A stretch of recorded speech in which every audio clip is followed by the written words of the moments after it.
conversation is on facebook.com/JoyNews on TV, and on Twitter is at Joy News on TV. Straight up, President Akufo-Addo has reiterated his commitment to ensuring parity between men and women at the decision-making level. He is optimistic Ghana will soon produce a female president. Now, Nana Addo, who was speaking at the UNESCO Global Concert in New York, explained that achieving gender equality in Ghana requires governments to empower women and girls. Now, you know that a lot of efforts have been made in this direction, but much more needs to be done. So tell me, what do you suggest is the most important thing government must do to bridge the gap between women and men at the decision-making level?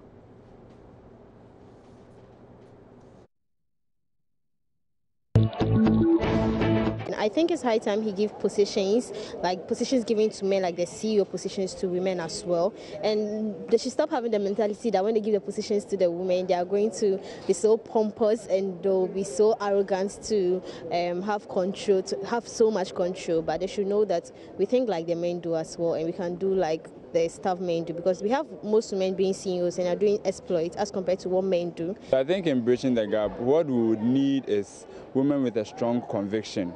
Yes, we know that women in power, women having enrolled in power and being in parliament is a nice catalyst for democracy. But, you know, they come and then they impress, but the number is not impressive enough. What can make the number impressive is to get them convinced that when they are there, we the men are able to function properly. In our educational system, I think it should be a bit flexible for women.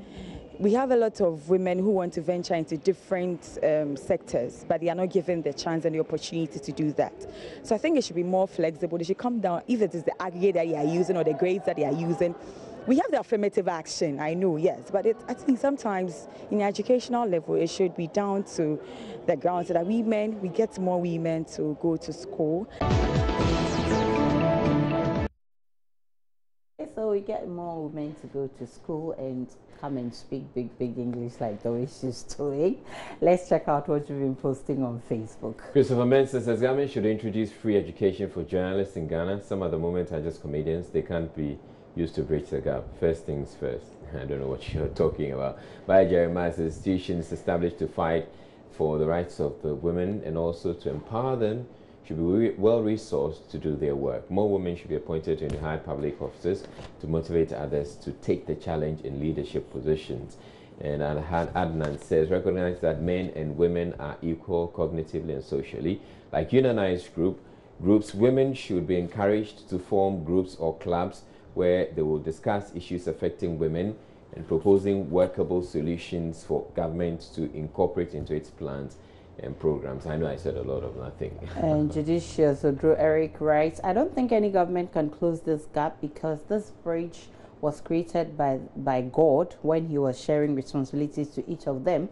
But I think what the government can do is to close the gap between the poor and the rich. Obed Akon says the government has done reasonably enough to empower all women, so I think it is up to competent women and women who mean well for Ghana to put themselves up for decision-making positions. Congrats to Mrs. Gloria Kufu and Mrs. Marita Brew Opon. And those are some of your comments on Facebook.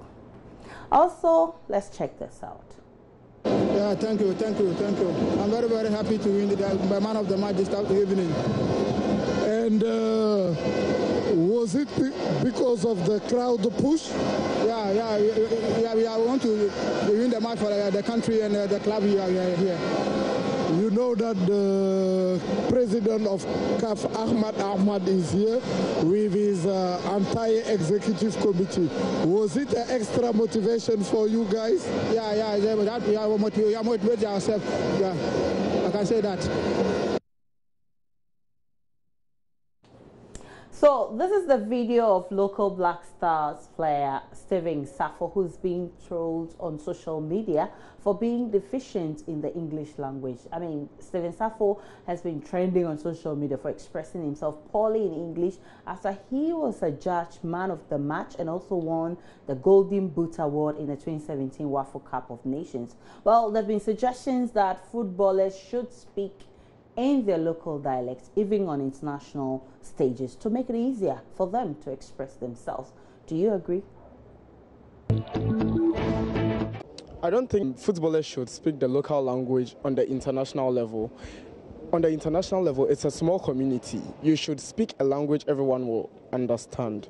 If everyone was to speak in their local languages, how would you understand each other? So I think they should speak the international language, which is English. For me, when they go into the international front, as we are patronizing our local languages, and as every day we are hammering that people should patronize local goods and other stuff, I think that our language too is something that if we speak out there, it will sell our country.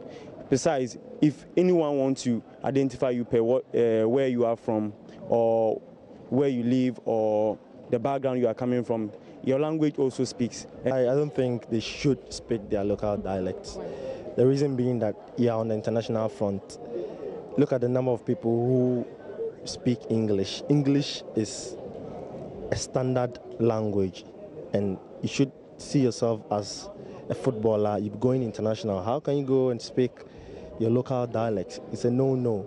And then where do you go and find a translator? Do you have to carry a translator wherever you go to translate Twi or whatever language to English? It's a no-no. English and French are standard languages, and I entreat the footballers to either learn or they don't speak it at all. Why not? If that's what he can speak in that language, why not?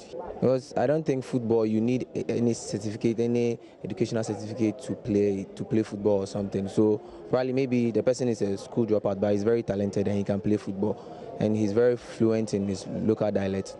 He has every right. Well, apparently there's a response. Okay, so there's a response. So Stephen Safo has actually fired back. He says, "No degree holder is goal king." on the face of it, you can say that it's a classic response, except that's not very accurate. I mean, the people who have attained degrees and all, they're playing football elsewhere around the world, and I'm sure they have degrees and all that. Definitely so, but I don't see anything wrong with Stephen Safo needs to read a bit wide about. And probably he needs to hire a translator so that he speaks his local dialect and the local... I'm not sure he really needs to hire a translator. I mean, he should just speak free. I mean, if he can't express himself in English, he should just make it clear to whoever is interviewing him that I can't. And so you need to get a translator for me. All right, let's get on Facebook. James Abusanga says, yes, I do agree, because most footballers on international stages are often embarrassed themselves with a lot of avoidable grammatical errors in their response to questions asked by journalists. Emmanuel Lenchi says, well, in my humble opinion, without the desire to offend those who think different from my point of view, but looking at it in depth, taking into account guy, Emmanuel Lenchi. Okay. Judicial says, I think this should be a law by FIFA, because sometimes those people get confused when the question is being put in English language instead of they're questioning them in their local dialect. It's not always possible, because the one who was interviewing was a French guy. You could tell from his tone. By Jeremiah writes, absolutely. As far as the other team members understand it, there's nothing wrong with that. The only problem with it is that some players use that to insult the officiating officials on the field. Yeah, they do that a lot. And this Monoclé say, oh yes, because it's their own language. Those stars we see speak in the local dialects, then they are translated into various languages. Yeah, sure. I mean, Messi will speak in Spanish.